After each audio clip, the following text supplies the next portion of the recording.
எங்கள் வீட்டில் வளர்ந்த ரயில் கீரை கடையல் பார்க்கலாங்களா? இந்த கீரை பார்த்தீங்கன்னா ரயில் கீரைன்னு சொல்லுவாங்க, இல்லைன்னா சிகப்பு பொன்னாங்கண்ணின்னு சொல்லுவாங்க. எத்தனை பேருக்கு இந்த கீரை தெரியும்னு கமெண்ட் பண்ணுங்க. இந்த கீரை கொஞ்சமாக மண் இருந்தால் போதுங்க, ரொம்ப ஈஸியாக வளர்ந்துரும். ஹெல்தியாக ரயில் கீரை பச்சைப்பயிறு கடையல் எப்படி செய்யறதுன்னு பார்த்துடலாங்க. 1/2 கப் பச்சைப்பயிறு வறுத்து கழுவிட்டு குக்கரில் சேர்த்துக்கோங்க.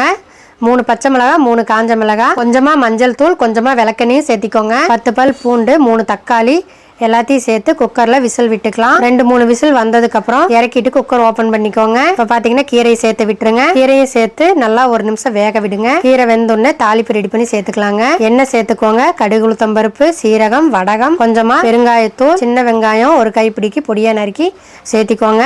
கடைசியாக தேவையான அளவு உப்பு சேர்த்திக்கோங்க. கடைஞ்சி எடுத்ததுக்கு அப்புறமா சின்ன வெங்காய தாளிப்பையும் சேர்த்து விட்டுருங்க. அவ்வளோதாங்க. இதே மாதிரி ரயில் கீரை கடையல் உங்கள் வீட்லேயும் நீங்கள் செய்து பாருங்கள். சூடான சாதம், ராகி களிக்கெல்லாம் ரொம்ப நல்லா இருக்கும். எப்படி இருந்துச்சுன்னு எனக்கு சொல்லுங்கள்.